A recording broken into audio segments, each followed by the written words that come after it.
Transmitiendo desde el sur de la Florida a todos los confines del mundo, diciendo la verdad y nada más que la verdad.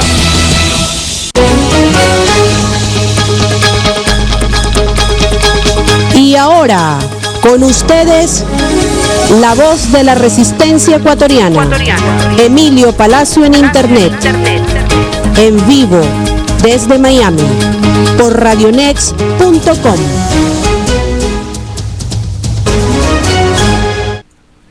Buenos días, amigos.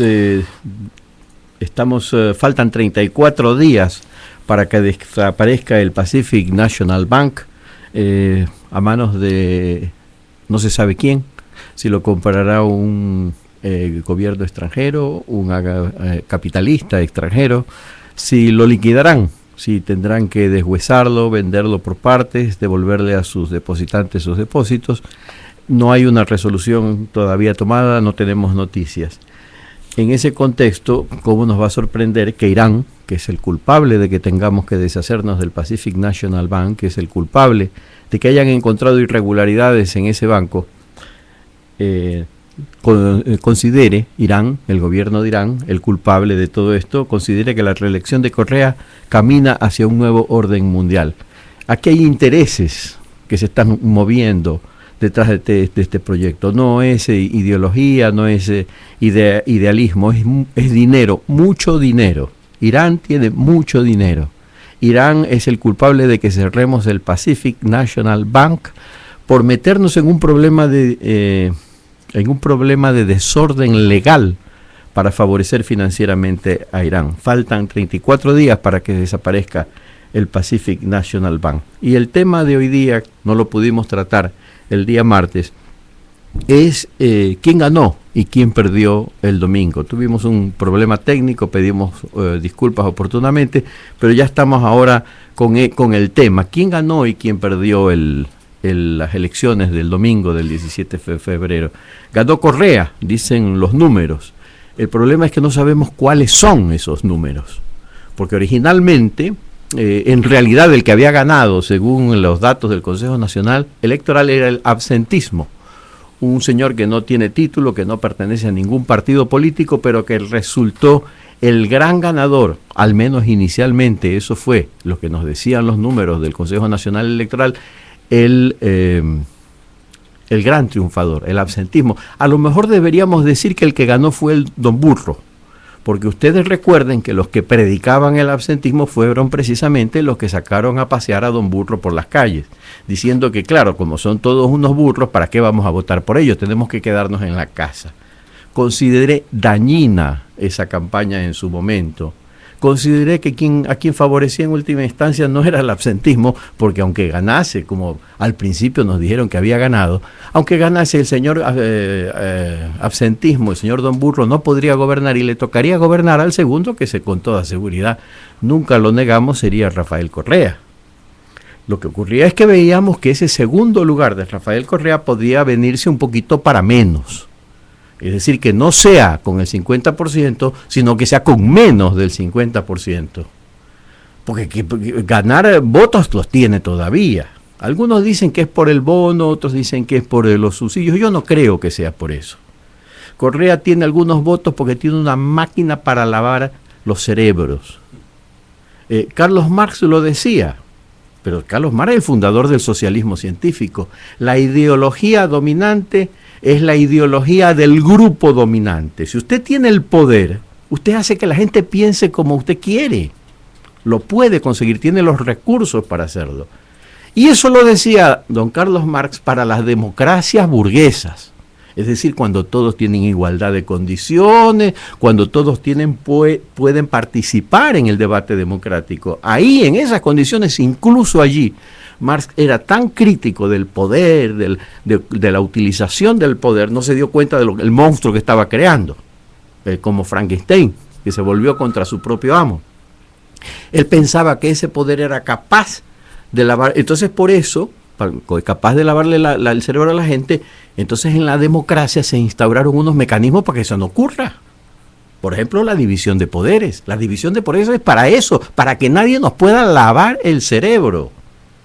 Porque si tú tienes todos los poderes, entonces la máquina de lavar cerebros es tuya y tú le vas a lavar el cerebro a la gente. Bueno, don Carlos Marx creía que la solución era destruir ese poder. Se prefirió en las democracias modernas un sistema un poco más civilizado, más realista, sobre todo, división de poderes. Pero acá no hay división de poderes. Acá hay un solo poder, todo en manos de una sola persona. ¿Cómo no va a lavar cerebros? Miedo, la gente piensa que te estás mirando con un satélite desde el espacio y entonces si tú no firmas, no vas a la concentración, no te pueden hacer daño. Eso se lo hacen creer a la gente. Hay personas que me han escrito diciéndome que no dejan que les peguen el sticker en el carro del partido de la oposición porque tienen miedo de que les vean las placas y al día siguiente les caiga el SRI. Ese es el miedo que se está... Esos son los recursos de miedo que se están utilizando en el Ecuador para que la gente diga, no, votemos por porque cuidado, las paredes pueden oírte. Hoy día hay un artículo en el diario El Expreso, se los recomiendo. Fabuloso el artículo. Los comités de la revolución, el as de Correa. Qué trabajo de investigación espectacular que ha hecho este periodista. Vamos a ver si encuentro el nombre. Daniel Solórzano Salazar. Súbanle el sueldo, por favor, señores del Expreso. ¿Qué artículo? Aquí están unas fotos, se ve ahí algunos de los responsables de este sistema. Raúl Patiño, si lo conocen, Don Foco, el que nos quiso hacer creer que el gran problema del Ecuador era la empresa de teléfono y la empresa de electricidad, no el subdesarrollo, el atraso, la pobreza, sino la empresa de teléfono y la empresa de electricidad. Entonces y el primer Vinicio Alvarado, acuérdense el marketing del foco grandote, la olla con las monedas, o sea, ya desde aquella época este folclore se venía trabajando. Está Peggy Ricaurte, también una especialista en todas estas cosas. El artículo describe cómo han formado los comités de la revolución. Entonces en cada barrio tienen un comité de la revolución, dice el artículo. No le crea que Emilio Palacio que esté en Miami, dice el artículo. Y entonces ahí anotan, tienen anotado quiénes son. Y tienen que demostrar lealtad. Porque no es que tú me vienes a engañar y a decirme, ahí por ejemplo, si tú que dices, no, soy amiga de fulanita y la puedo llevar a la concentración, ellos pueden saber si el nombre que les has dado es correcto o no es correcto. Te controlan el sistema. Esa gente sencilla que tiene estos comités que le están vigilando, claro, por supuesto, cuenta que si tú tienes una asociación de fútbol, ellos pegan una llamada telefónica y hacen que te aprueben los estatutos. Porque ellos son el poder, ellos tienen el poder, ellos controlan el poder. No es que tú reúnas los papeles para hacer la asociación deportiva y demuestres. No. Tú eres amigo de ellos, tú eres el contacto de ellos. Tú les llevas los votos a ellos. Eso se llama lavar cerebro. Eso es lo que decía Carlos Marx, la máquina de lavar cerebro. El poder es una máquina para lavar cerebros. Para eso sirve. El poder efectivo, porque una espada, una lanza, una pistola, un misil, una bomba atemorizan, pero dentro de tu cabeza se guarda la rebeldía. Acá se meten dentro de tu cabeza para que pierdas la rebeldía, porque te están controlando en el baño, en el servicio higiénico, en la placa de tu carro, y entonces te da miedo.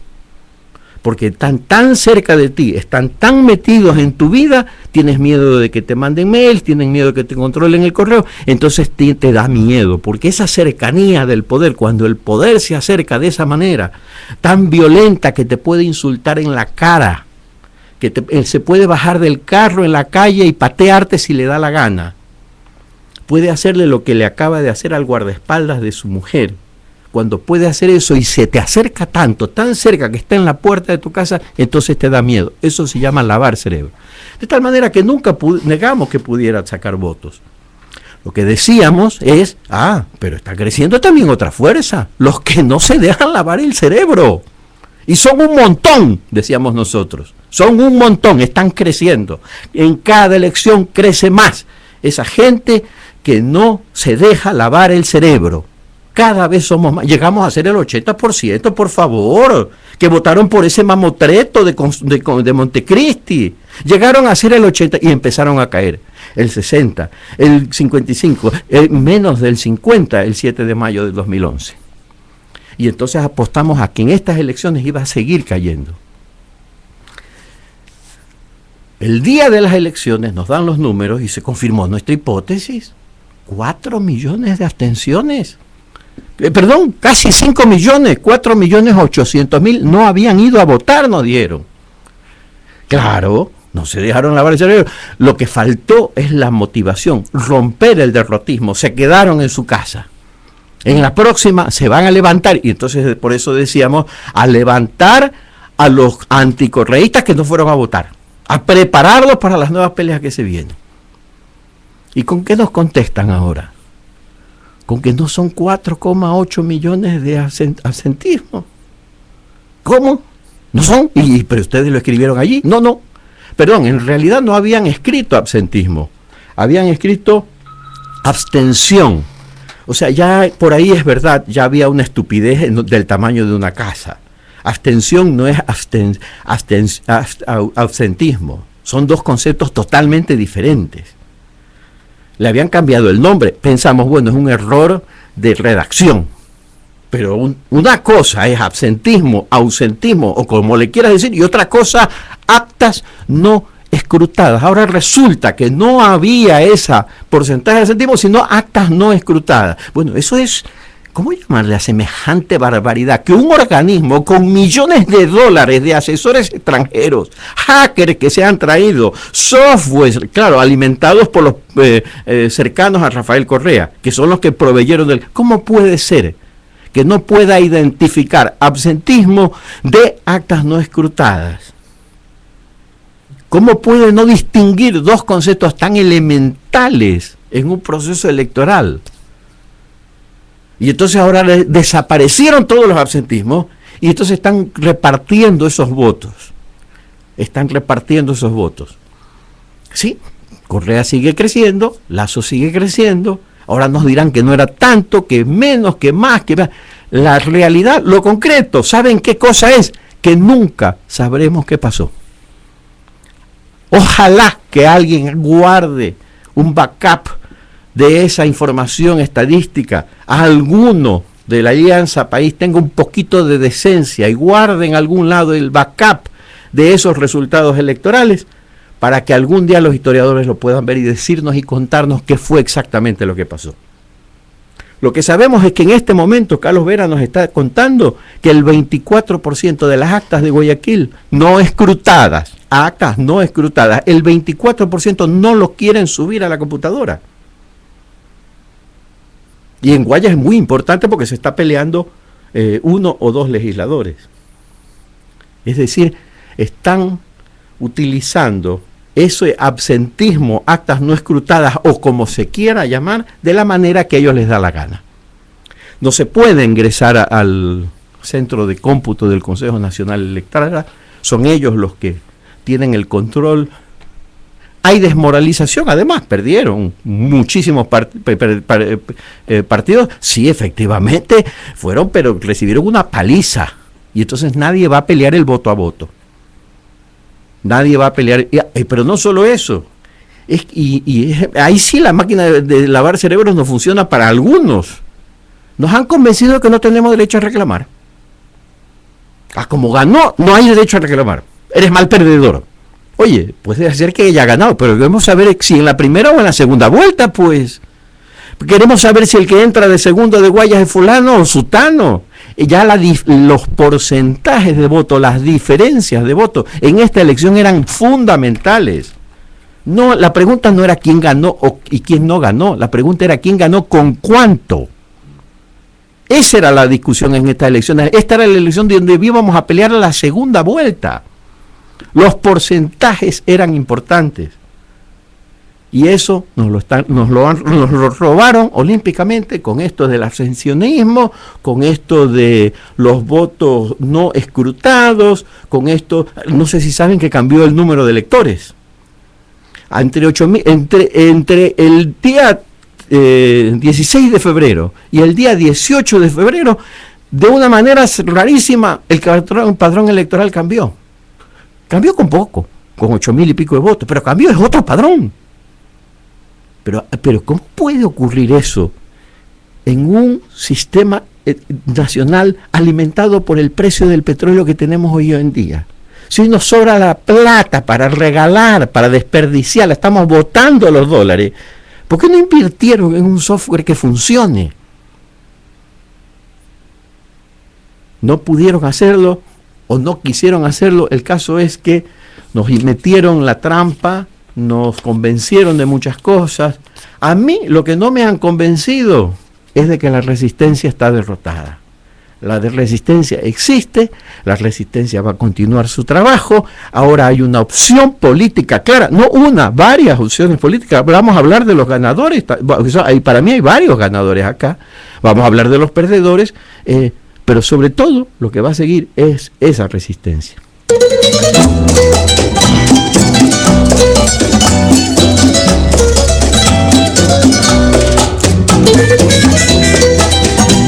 La voz de la resistencia ecuatoriana. Emilio Palacio en Internet.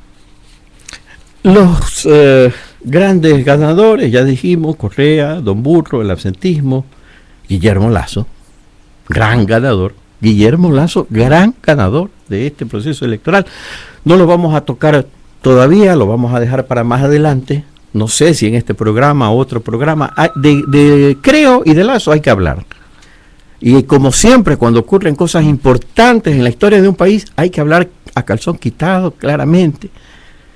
Creo que tiene que escuchar a la población, creo que tiene que aprender, y es muy bueno que le digamos lo que opinamos, pero reconociendo que es el gran ganador, para comenzar por ahí. Vamos a los perdedores. Ustedes la lista la conocen hasta mejor que yo, María Paula Romo. Esa señorita creyó que uno puede hacer un partido metiéndose debajo de la falda de otro partido.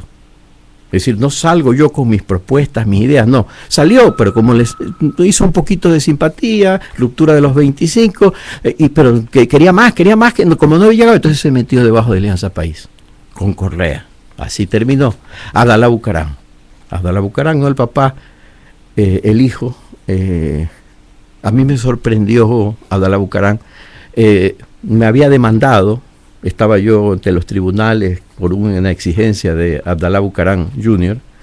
Y me llamaron por teléfono y me pidieron una reunión. Nos reunimos en mi oficina en El Universo y me sorprendió Abdalá Bucaram Jr. Inteligente, aplomado. Yo le auguré un gran futuro político en ese momento. Me lo dije para mí. Este tipo no es el hijo del papá. Este tipo tiene su personalidad. Y viene ahí, hace lo que hizo de unirse con Correa. Era ponerse la pistola en la cabeza. Se puso la pistola en la cabeza y casi la dispara. Unirse a Correa es destruirse, por favor. Pero eso, bueno, quizás Abdalá Jr. no lo sabe, pero el papá lo sabe. Que hay corrientes políticas que tú las tocas y te desintegras. No te aprovechas de ellas, el fascismo es así, el estalinismo es así. Tú no te puedes aprovechar del fascismo o aprovechar del estalinismo. Te comen, te tragan, te diluyen. A la izquierda, lo mismo. Pero en este caso un doble error. Primero confiaron en Rafael Correa. Bueno, ya está bien. Semejante error político. Bueno, algunas veces se cometen semejantes errores políticos, pero luego viene y lo ponen Alberto Acosta. Pero Dios mío, si tú te caes en una piedra es un error, si te caes 2 veces en la misma piedra ya es estupidez. Vuelven, es que era Correa o el correísmo sin Correa, eso era Alberto Acosta. Los famosos, no entra ninguno. Gabriela Pazmiño, Richard Barker, Claudia Camposano, María Mercedes Pacheco, Mario Cabeza, Carol Novoa, Claudia Camposano, Carlos José Matamoros. Me hicieron la lista porque yo a la mitad de estos no los conozco, no los identifico. Ellos creyeron, bueno, no es culpa de ellos, eso es lo que les enseñó la partidocracia. La partidocracia, eso no es de Correa, eso ya venía de antes. El Partido Social Cristiano, la izquierda democrática, la democracia popular son los que crearon ese sistema. El PRE, por supuesto, bueno, pero eso es connatural a su manera de ser. Perdieron, ¿por qué? Porque para los famosos, Don Burro era el candidato por excelencia. El que me importa la política, convertirlo en la farándula, burro, cantante o lo que sea. Y otro, el gran perdedor también, la Asamblea Nacional y todas las instituciones del Estado, cualquiera que tenga un cargo en el Ecuador, hoy en día bajó de categoría, un cargo público. Hoy el Estado, todo el Estado, tiene menos jerarquía porque la jerarquía del Estado se la pasaron a Rafael Correa. Estas elecciones sirvieron para levantarlo a él, sobre todo ante el Estado, y el Estado se tiene que humillar y subordinar ante él también. Hoy los levantamanos valen menos de lo que valían ayer. Hoy ser levantamanos vale menos de lo que valía ser ayer. Tendrán que cotizarse por menos, tendrán que aceptar más vascosidades, más insultos de Correa, que los trate como lo que son, empleados de cuarta categoría sin dignidad ni decencia. Han bajado, ellos también son perdedores. El corcho cordero hoy en día no es nada en la política ecuatoriana, no es nada.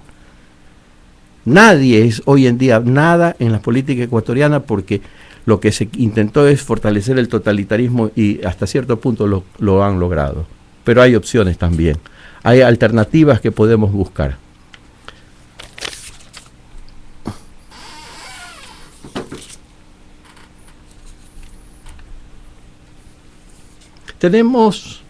Vamos a hacer una pausa. Sí.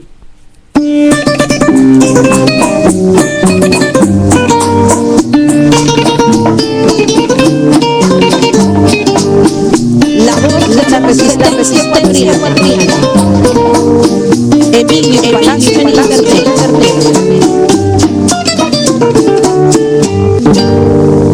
Juan Carlos Calderón es uno de los periodistas más conocidos del país por su prestigio, por su integridad. Estamos con él para preguntarles cómo viste, Juan Carlos, el proceso electoral el domingo. ¿Qué impresiones te llevaste? Gracias, Emilio. A ver, yo creo que el proceso electoral hay que dividirlo en el antes, en lo que se fue montando en torno para obtener los resultados que hoy se tienen por parte del gobierno. O sea, me refiero por ejemplo, a la aprobación de la reforma del Código de la Democracia, donde se planteó el tema de la censura electoral, la autocensura, inclusive que se dio en algunos medios sobre información electoral, la inequidad en cuanto al manejo informativo respecto al candidato presidente.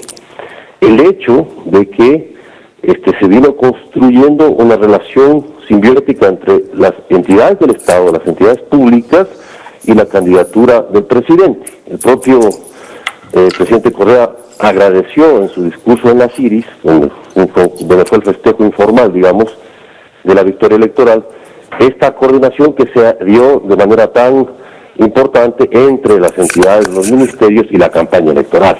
O sea, es evidente que no solo fue el candidato presidente a la reelección, sino todo el Estado, la mayor parte del Estado, con sus organismos que son financiados por todos los ecuatorianos, y fueron a la campaña electoral. Entonces eso se vio claramente en torno no solo al manejo de informativo de los medios llamados públicos, sino también a la participación, como digo, general de el Estado ecuatoriano y las organizaciones, por ejemplo, los alcaldes, ¿no es cierto?, el acuerdo que se dio con los alcaldes, con la asociación de municipalidades, el acuerdo que se dio con las juntas parroquiales, es haber integrado a toda esta institucionalidad al proceso de reelección del presidente Correa, que es lo que se llama el proceso de reelección del proyecto o del régimen político que se está consolidando. Casi como que el partido oficial fue la burocracia del Estado la que salió a hacer campaña.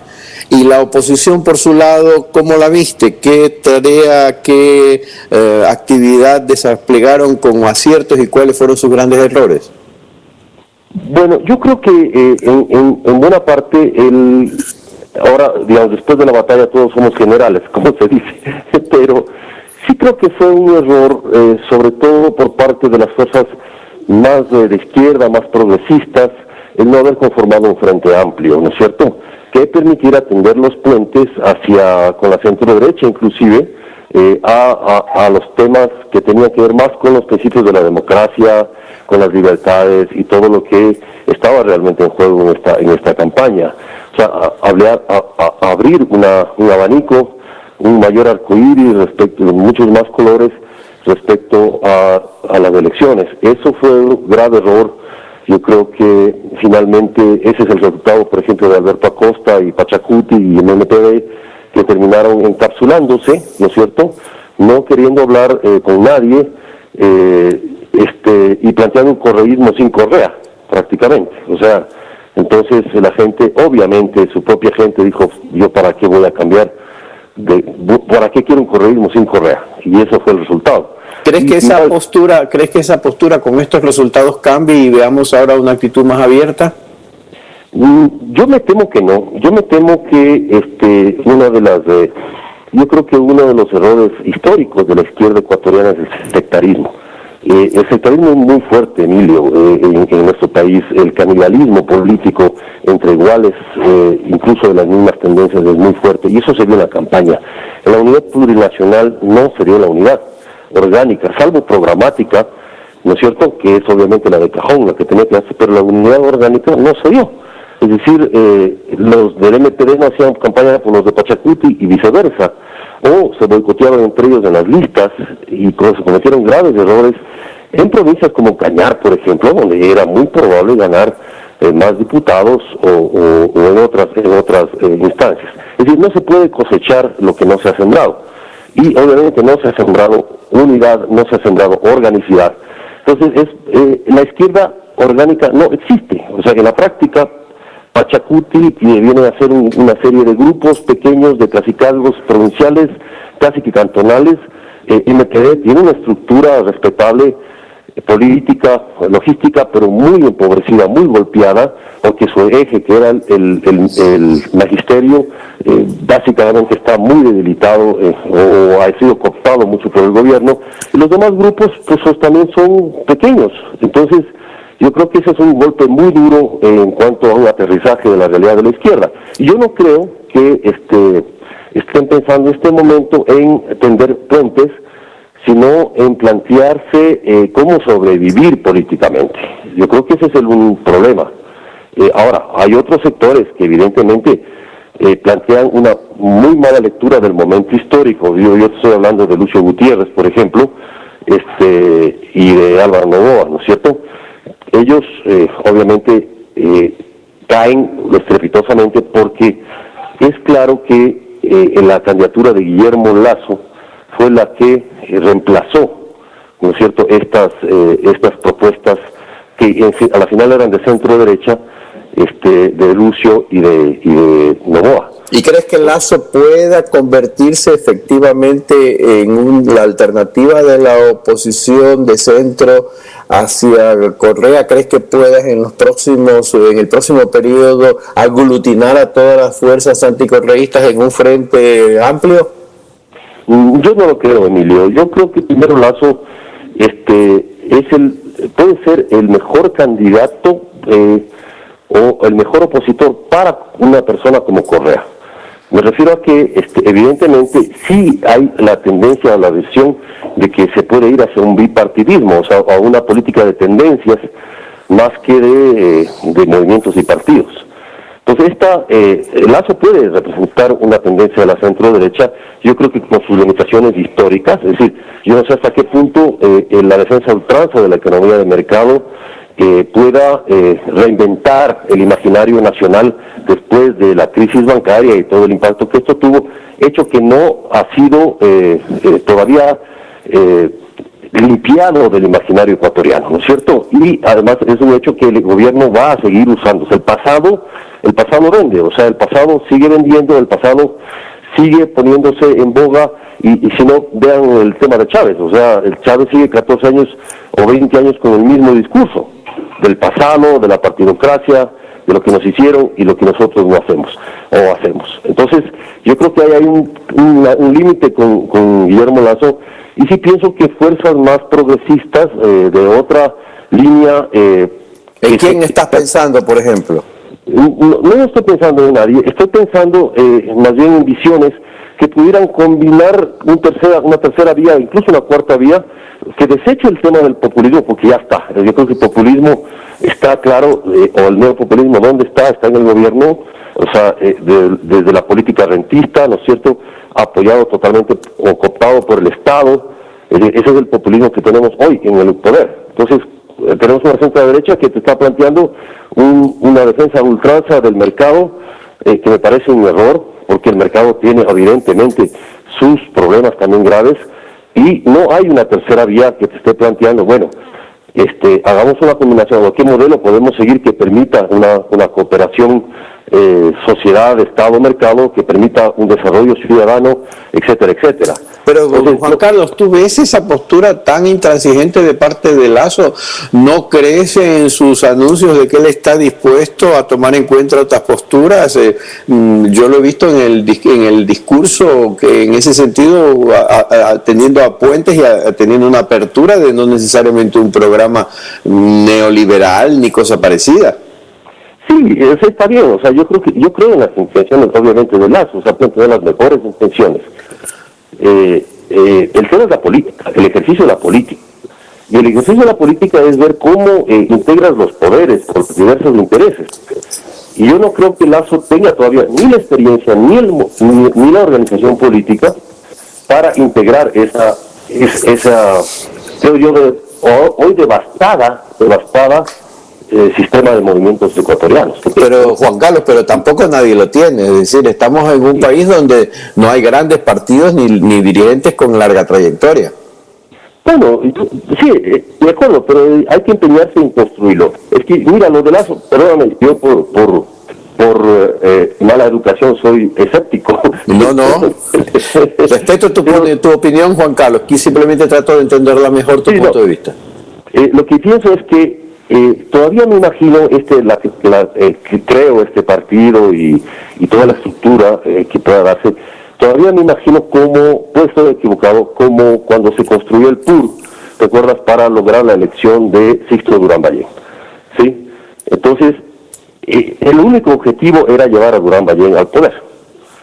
Ahora, yo creo que la conformación de este movimiento puede tener ciertas características o puede resultar lo contrario. Qué bueno que fuera que se construya un partido, un movimiento, como creo que reemplace o recicle ya el viejo social cristianismo y otros movimientos, ¿no es cierto? Pienso que el problema central es cómo construir una organización, cómo para enfrentar toda esta maquinaria. O sea, me refiero que sí se debe replantear desde los movimientos de los partidos su relación, cómo van construyendo las bases, cuál es su ideario, de cómo van a construir un proceso de real recambio frente al modelo que está ofreciendo Alianza País, ¿no es cierto? Entonces, ahí se van construyendo los liderazgos. O sea, yo estoy de acuerdo. La votación de Lasso, en torno a que llegó a donde llegó este momento, por un cálculo correcto que él hizo, de su votación, de su tendencia, pero que se equivocó en un sentido. Los demás no hicieron su trabajo. Es decir, yo me recuerdo que Lasso calculaba que él podía tener un 24 o 26%, ¿no es cierto?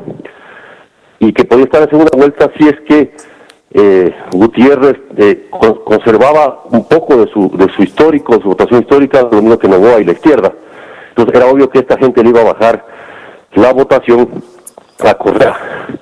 Entonces ese tipo de cálculos terminan demostrando, el fracaso de ese cálculo terminó demostrando que no existen o no existieron los liderazgos ni los partidos lo suficientemente fuertes para cumplir su propio cometido.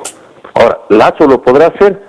La construcción de un partido de centro derecha tiene que ver con nuevos liderazgos, nuevas juventudes, que yo creo que los tiene que ver con una propuesta que rompa o más bien recupere un imaginario de una sociedad más hacia las libertades, ¿no es cierto?, menos cerrada, que recupere además, fortalezca el papel del Estado, pero sobre todo fortalezca el papel de la sociedad civil, que hoy está cooptada totalmente por el Estado, y ese tipo de cosas, ¿no es cierto? El tema de construir la autonomía de la esfera pública, la autonomía de la sociedad frente a las decisiones del Estado y del mercado.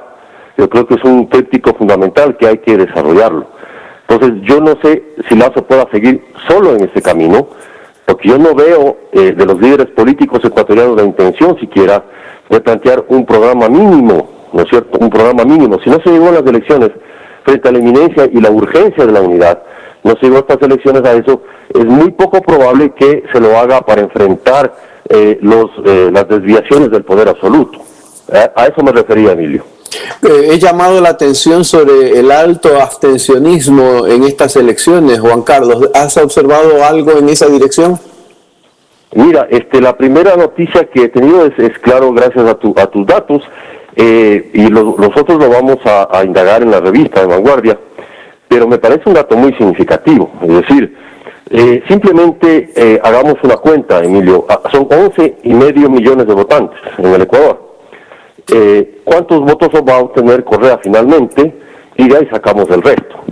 Es decir, si Correa, con el abstencionismo, más los nulos y blancos, y más los de la oposición, no tiene más de 3 millones de votos, o 3,5, póngale 4, estoy especulando, pero póngale 4, significa que hay 7 millones de votantes, sí, que están ahí esperando una respuesta. O sea, yo creo que hay que darle la vuelta a la tortilla.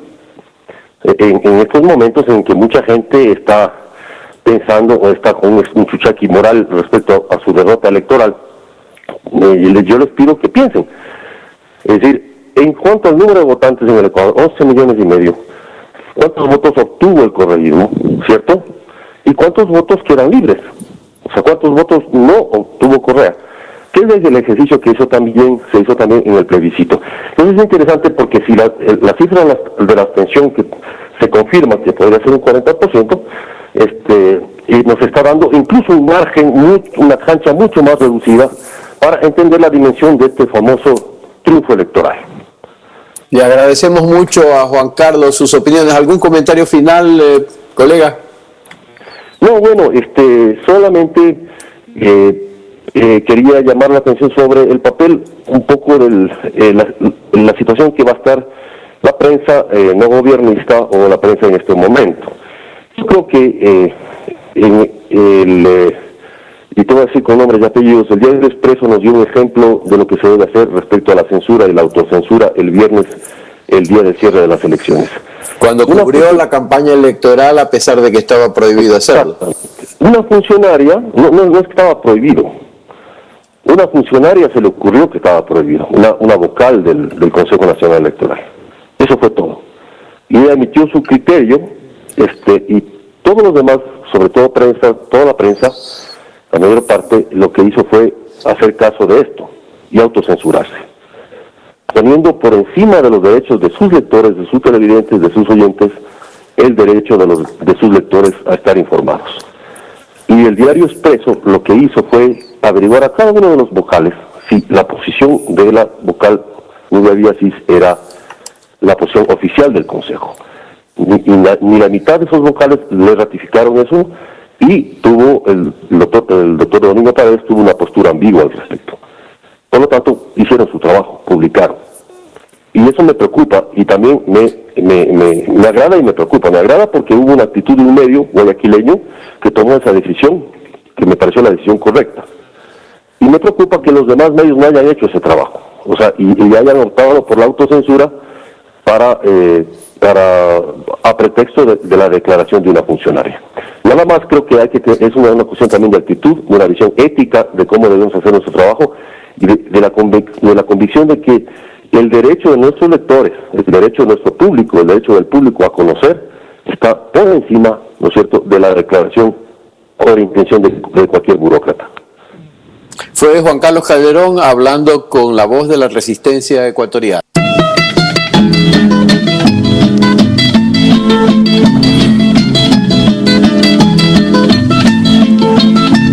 La voz de la resistencia ecuatoriana. Emilio Palacio en Internet. Es verdad lo que dice Juan Carlos, hay prensa que sigue contando cosas. El día sábado el diario La Hora publicó la siguiente información. El secretario general del Comité de Empresa de Trabajadores Eléctricos de Los Ríos, Mariano Ruiz, de 53 años, fue encontrado muerto en la vía Babahoyo-Juján. Su cuerpo estaba maniatado y tenía signos de haber sido golpeado.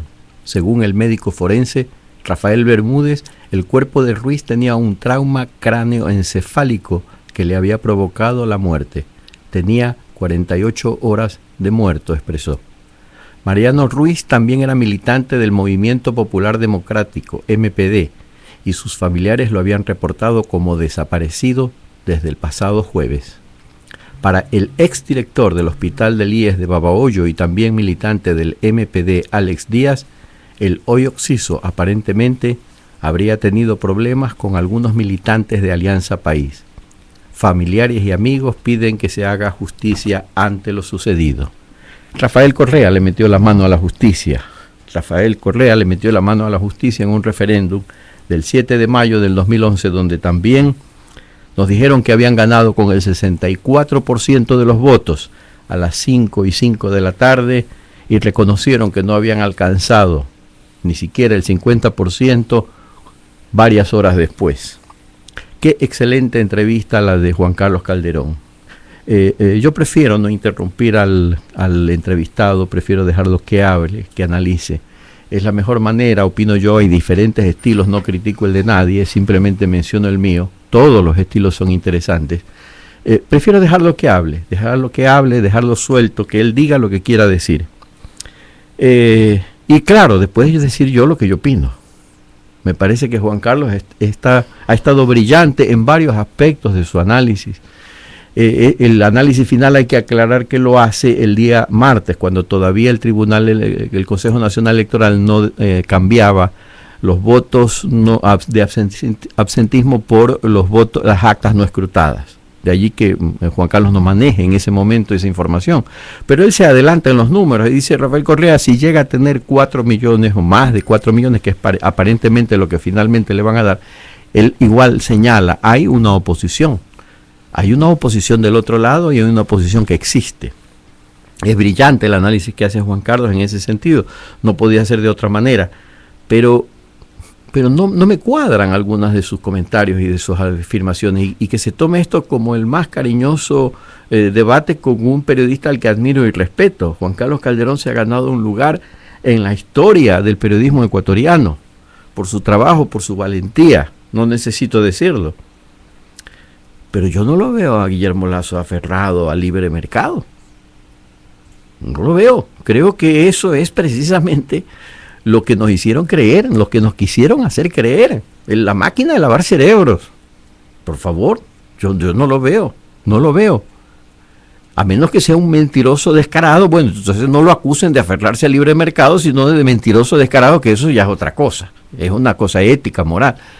Pero todo el planteamiento de la propuesta económica de Guillermo Lasso, siendo un hombre efectivamente liberal y creyente en el libre mercado, al postularse como candidato dice, una cosa son las ideologías y otra cosa es la política. La política se hace con ideologías, no es que se las tira al tacho de la basura como hizo Correa. Porque Correa lo que hizo fue eso, agarró las ideologías de derecha y izquierda, las tiró al vaso de la basura y empezó a hacer su propio menjurje. Eso es otra cosa. Con las ideologías se hace la política y dice, esta es mi política. Y propone una política, sí, de respeto al libre mercado, con una gran preponderancia del libre mercado, pero con un enfoque diferente. Y me parece también que Juan Carlos confunde la construcción del partido político con la lucha y la resistencia contra una dictadura. Guillermo Lasso tiene que construir su partido. Eso es tarea de Guillermo Lasso. Ojalá que le vaya bien, ojalá que tenga éxito. Pero otra cosa es la lucha contra la dictadura. Y ahí, nos guste o no nos guste, Lasso se ganó el puesto de la cabeza de esa lucha. Yo soy del MPD, yo soy de Madera de Guerrero. Yo tengo que darme cuenta y reconocer que Guillermo Lasso se ganó el puesto de cabeza de la oposición. No tengo por qué disolver el MPD, no tengo por qué disolver Madera Guerrero, seguiré peleando por mis puestos, por mis cargos, por mis candidatos, por todo. Pero tengo que negociar con el resto de la oposición y decir, la verdad, tú tienes la cabeza porque te la ganaste. Porque las cabezas y las vanguardias no se autoproclaman, sino que se ven en la realidad. Y la realidad lo que nos está mostrando es que ha surgido una nueva oposición que tiene una cabeza y que tiene varios componentes. O sea, Lucio Gutiérrez sigue existiendo, no ha desaparecido del mapa. Pero ya evidentemente tiene que aceptar que Lasso se convirtió en el jefe de la oposición. Yo no sé qué vaya a pasar con Jaime Nebot. Después vamos a hablar de Jaime Nebot, me parece que es un caso muy especial, muy particular. Por el momento no lo quiero mencionar. Pero me parece que el resto, la izquierda tiene sus ganadores dentro del desastre que hicieron. Lourdes Esteban, gran ganadora de la izquierda. Marta Roldós, gran ganadora de la izquierda. No sé si entra, creo que Lourdes Esteban entra en la Asamblea Nacional, parece que ya le han dado, pero no es por eso que es gran ganadora. Marta Roldós, por ejemplo, evidentemente que no entra. Es porque se mantuvieron en esa lealtad hacia una izquierda a la cual quieren pertenecer, pero era evidente que no compartían, que no eran parte de esa burla que fue la candidatura de Alberto Acosta, que era aferrarse al correísmo sin Correa. Trataron de darle un sentido distinto, tuvieron que pagar el precio de pertenecer a una organización que obsecuentemente, a una tendencia, obsecuentemente en tan corto tiempo volvió a cometer el mismo error por segunda ocasión. Entonces acá de lo que se trata es de no aferrarnos a la propaganda correísta, de que los banqueros son malos, de que la izquierda es mala, los maestros son malos, los periodistas son malos, los de izquierda son malos, los de derecha son malos, todos son malos menos él y los que están con él. Acá estamos obligados a entender la necesidad de la unidad, la necesidad de conformar un solo frente dentro del cual haya muchos componentes, pero que tiene una cabeza en este momento que no se la puede discutir, a menos que alguien le quite ese puesto a Lasso, pero eso se gana es con votos. O sea, eso se gana con votos, yendo allá a donde va la gente, a la urna, y allí ganando votos. Si en la próxima elección otro partido desplaza, creo lo veremos. Pero por el momento esa es la cabeza y por allí tenemos que encauzarnos. Y eso no significa negar que cada uno tiene su ideología, cada uno tiene su manera de pensar. Yo con muchos de mis lectores discrepo con lo que me escriben, pero nos sentimos hermanados y unidos porque estamos peleando por un sistema que es la democracia. De eso se trata en última instancia.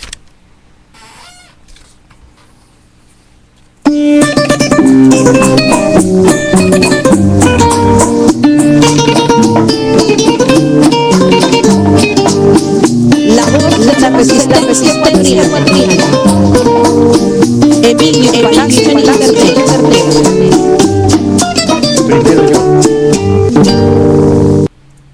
Quiero dejarle la última palabra. Cierro el programa con una entrevista a Andrés Páez. Dejemos que hablen los políticos. Ese es el momento de ellos. Unas elecciones son una acción política. Dejémosle a ellos que terminen, que cierren. Por favor, Andrés, usted cierre este programa. Voy a dar paso a la entrevista con él, porque en este momento ha sido el momento de ellos. Pero eso sí, después de que hable Andrés Páez y tengamos el cierre del programa, sigue siendo el momento de la resistencia. No podemos bajar la guardia. Ahora tenemos que seguir más que nunca. Ahora tenemos que seguir más que nunca. Acá el punto es que lo que está en juego es el país, que lo que está en juego es el futuro de la democracia, que lo que está en juego es si tú quieres que tus nietos saquen cédula ecuatoriana, porque no tuvieron la desgracia de que tener que salir corriendo a otro lugar a ver dónde podían vivir. Ellos se merecen ser ecuatorianos, que tus hijos se queden a vivir en el Ecuador y no huyan de un país de tiranía donde no puedes opinar, donde no puedes abrir la boca, que lo único que puedes hacer es levantar la mano y decir Hail Rafael. Adelante, por favor, la entrevista con Andrés. Andrés Páez es uno de los ganadores de la jornada del domingo, fue electo asambleísta con una importante votación. ¿Cuáles son tus impresiones del proceso electoral, Andrés? Gracias, Emilio, un afectuoso saludo a la distancia. Pues yo creo que es muy meritorio de parte de todos los que hemos resultado elegidos del poder conseguir un curul en la Asamblea Nacional enfrentándonos contra todo el Estado ecuatoriano, porque esta lucha ha sido absolutamente desigual. No nos hemos enfrentado con una candidatura, no ha sido con el gobierno, nos hemos enfrentado contra todo el Estado ecuatoriano, y eso significa que hemos tenido que quintuplicar esfuerzos para poder transmitir nuestro mensaje. Nunca en la historia del Ecuador los candidatos hemos tenido que enfrentarnos al peso de todo el Estado ecuatoriano, 27 ministerios, 3 secretarías de coordinación y centenares de institutos, unidades adscritas, municipios, todos trabajando en función de la candidatura del presidente de la República y en función de los candidatos del oficialismo. Los resultados efectivamente dan cuenta de que ese trabajo mancomunado de todos estos estamentos han sido imposibles de ser neutralizados, y por esa razón creo que los candidatos que hemos resultado elegidos finalmente tenemos el mérito de haberlo conseguido en medio de un escenario absolutamente desigual y adverso. Y seguramente las propuestas que ustedes hicieron influyeron para eso. Andrés, ¿tú cómo ves el futuro de ustedes? ¿Qué van a hacer de aquí en adelante para convertirse en una verdadera opción? Emilio, yo creo que este es el momento de asimilar las lecciones. Creo que si los políticos de oposición no entendemos cuál es el aprendizaje que hay detrás de esta elección, realmente vamos a tener tiranía para largo. Y creo que el aprendizaje es evidenciar de que mientras sigamos marchando desunidos, mientras primen las aspiraciones personales, que son legítimas, pero que deben entender el momento en el que se expresan, si siguen persistiendo esas actitudes egoístas de protagonismo, creo que lamentablemente la evidencia ante el país, ante el mundo, será de una oposición que no entendió el mensaje y no asimiló el aprendizaje que hay detrás de esto. Si es que nosotros hubiéramos mostrado, como yo lo insistí en varias ocasiones, una postura de un candidato único, y no se hubiera provocado semejante dispersión en 7 candidatos distintos para enfrentar a Correa, probablemente hoy Correa no estaría en el lugar en el que está, porque también la gente, cuando ve una postulación fuerte, una candidatura fuerte, que tiene reales opciones de ganar y que va sumando a esa enorme, esa inmensa mayoría de ecuatorianos que no estamos de acuerdo con el autoritarismo, el abuso de poder, la corrupción y con este narcisismo estalinista que vive el Ecuador, si hubiéramos proyectado esa imagen, quizá los resultados hubieran sido distintos. Pero tenemos ahora que sentarnos frente al camino y mirar solo hacia adelante.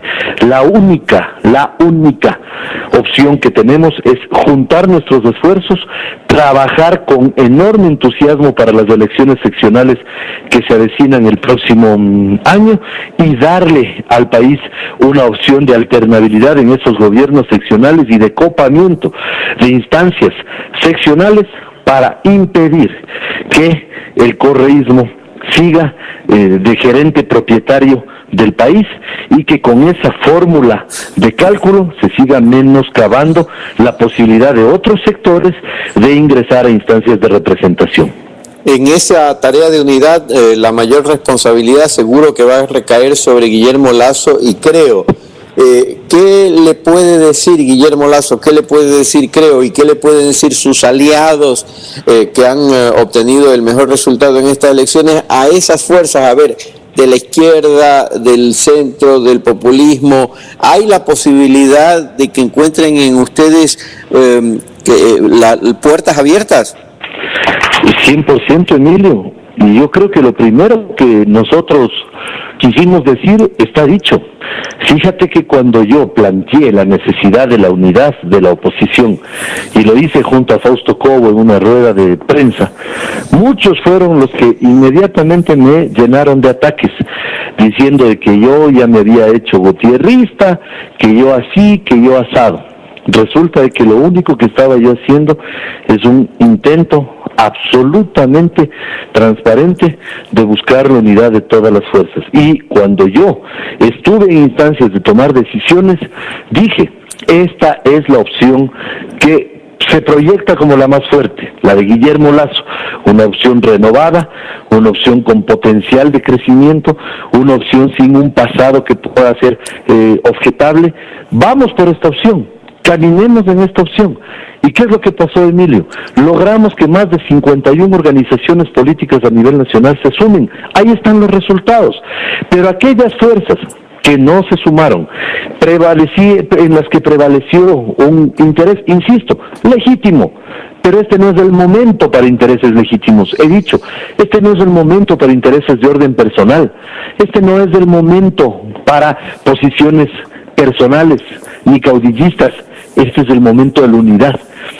Esas fuerzas son las que desgraciadamente segmentaron el voto de la oposición y por esto tenemos apenas un 20% del Parlamento Nacional, una abrumadora y aplastante mayoría, gracias también, hay que decirlo, al método de asignación de escaños que es absolutamente perverso y que fue declarado inconstitucional en el Ecuador porque excluye a las minorías.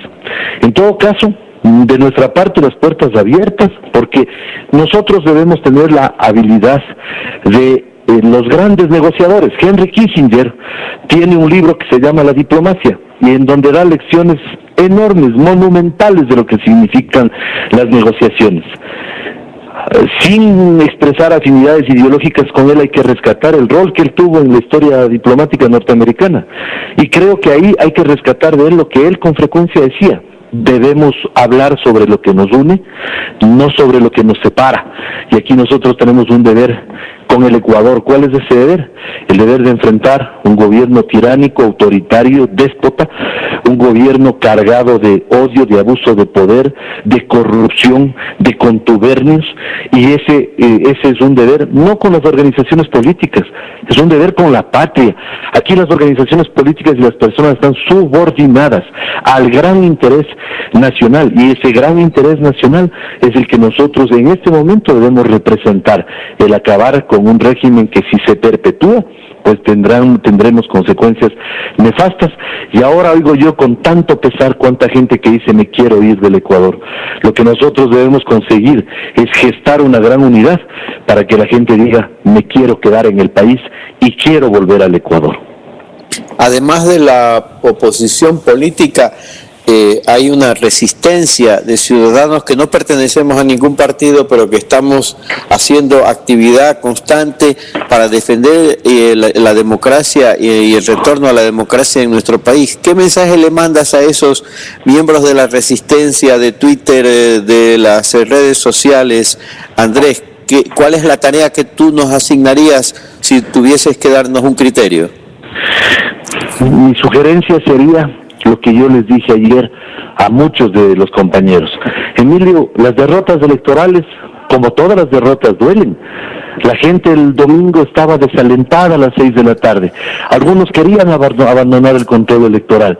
Y yo les dije, aquí, carajo, tenemos que ponernos los pantalones, porque las cometas se elevan precisamente cuando el viento sopla en contra, y esas cometas que se elevan cuando el viento sopla en contra son las auténticas cometas para la vida. Nosotros tenemos que entender que los liderazgos, que las grandes acciones se gestan en la adversidad. La lucha de Gandhi contra la violencia, la lucha de Mandela contra el apartheid, la lucha de Martin Luther King por los derechos civiles, las luchas de los pueblos del norte de África para la liberación de esas dictaduras macabras que tuvieron que vivir. Todas esas luchas se hicieron en la adversidad. Las grandes luchas, las que transforman la historia, se hacen en la adversidad, y eso es lo que hay que comprender.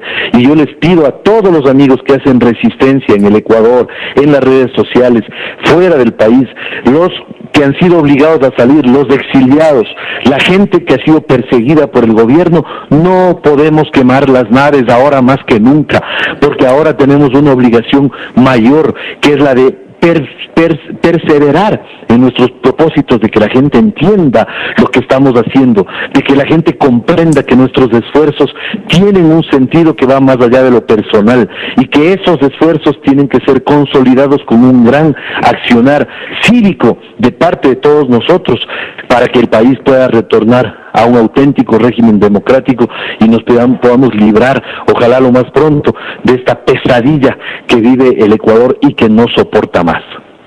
Gracias, Andrés Páez, por esas palabras. Andrés, uno de los miembros de la nueva oposición que nació el día de... Esto fue La Voz de la Resistencia Ecuatoriana. Emilio Palacio en Internet. Desde Miami. Escúchanos todos los martes y jueves a las 2 de la tarde, hora de Miami, por radionext.com.